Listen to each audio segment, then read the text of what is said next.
Hello guys, welcome to my another new vlog. আশা করি তোমরা সবাই ভালো আছো, আমিও ভালো আছি। তো তোমরা নিশ্চয়ই বুঝতেই পারছো যে সেই দিন অনেক শপিং করার পর, মানে আমার লাস্ট ভিডিও যেটা ছিল সেটাতে আমরা শপিং করতে গিয়েছিলাম। তো আমরা এত শপিং করে ফেলেছিলাম যে শপিং শেষে অনেক বেশি ক্ষুধা লেগে গেছিলো। তো তারপর ক্ষুধা নিবারণের জন্য আমরা চলে গিয়েছিলাম পেৎজোতে, যেহেতু উত্তরার পাশেই ছিল এটা। তো আমরা এখন সিঁড়ি বেয়ে চলে যাচ্ছিলাম পেৎজোতে।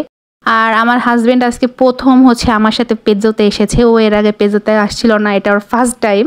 তো যাই হোক, প্রথমে আমরা সিট পাইছিলাম না এদিকে, পরে পেয়েছি। তো এসে বসে পড়লাম আর অর্ডার করে দিলাম একটা মেক্সিকান বার্গার আর একটা মিট বক্স। তো খাবারটা অর্ডার করে আমরা বসে থেকে একটু ছবি টবি তুলছিলাম, গল্প টল্প করছিলাম, একটা সুন্দর সময় মানে কোয়ালিটি টাইম স্পেন্ড করছিলাম। আর যেহেতু অনেক বেশি শপিং করে ফেলেছিলাম, হাঁটাহাঁটি করে ফেলেছিলাম, তো আমি অনেক টায়ার্ড হয়ে গেছিলাম। আর আজকে মোটামুটি অনেক দিন পরই পেৎজোতে আসা হয়েছে। ওদের যে মানে মেনুটা অনেকটাই চেঞ্জ হয়েছে আগের তুলনায়। তো আমাদের খাবার দাবার চলে আসলো। এই যে মিট বক্স, একটা রেগুলার মিট বক্স ছিল, আর মেক্সিকান বার্গার। ওরা বার্গারের সাথে একটু নাচোস সার্ভ করেছিল সস আর মেয়োনিজ দিয়ে। তো খাবারগুলো তো দেখতে যথেষ্ট লোভনীয় লাগছিল, তোমরা নিজেরাই দেখতে পাচ্ছ ভিডিওতে। সাথে আমরা ড্রিঙ্কস নিয়ে নিয়েছিলাম।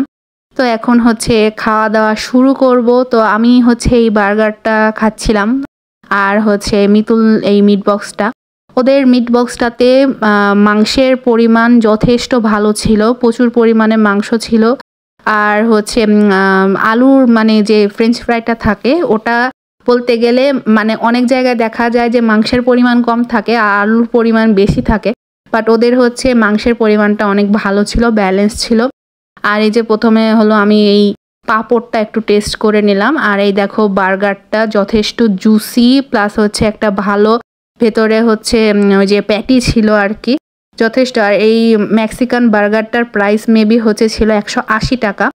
তো বার্গারটা খেতেও অনেক মজা, জুসি ছিল, তোমরা দেখতেই পাচ্ছ চারদিক থেকে মেয়োনিজ একদম গলে গলে পড়তেছে। তো আমি বার্গারটা মজা করে খাচ্ছিলাম, আর মিতুল এদিকে মিট বক্সটা খাচ্ছিল। আমি মিট বক্সটাও টেস্ট করছিলাম, ওটাও ভালো ছিল, আর এর আগেও আমি খেয়েছি। আর পেৎজোর ডেকোরেশন তোমাদের আর কতবারই দেখাবো, এখানে তো অনেকবার আসা হয়। তো খাওয়া দাওয়া শেষ করলাম আমরা। আমাদের টোটাল বিল আসছিল 410 টাকা। আমি কোক মানে যে ড্রিঙ্কস অর্ডার করা হয়েছিল সেগুলো 30 টাকা করেছিল। আর বার্গার তো বললাম 180, ওটা থেকে মাইনাস করে নিলে ওই তোমরা মিট বক্সের প্রাইস পেয়ে যাবা। মিক্স বক্সের আমার প্রাইসটা মানে মনে নাই ঠিক। তো বের হওয়ার পর এখানে আমরা চাঁদ দেখছিলাম। তারপর আমরা চলে গিয়েছিলাম একটু বেনু বেকারিতে আইসক্রিম খেতে। দেন ওখানে গিয়ে আমি ম্যাঙ্গো ফ্লেভারের একটা আইসক্রিম নিয়ে নিলাম। তো এই তো খাওয়া দাওয়া শেষে এখন একটু ডেজার্ট খাচ্ছি আর কি। আর এখানে আমি সেদিনের তোলার কিছু ছবি শেয়ার করেছি। এই ছবিগুলো আমি আমার টাইম লাইনেও শেয়ার করেছি, তোমরা চাইলে দেখে আসতে পারো। তো এই তো আজকের ভিডিও এখানেই শেষ করছি। সবাই ভালো থেকো, আজকের মতন টাটা।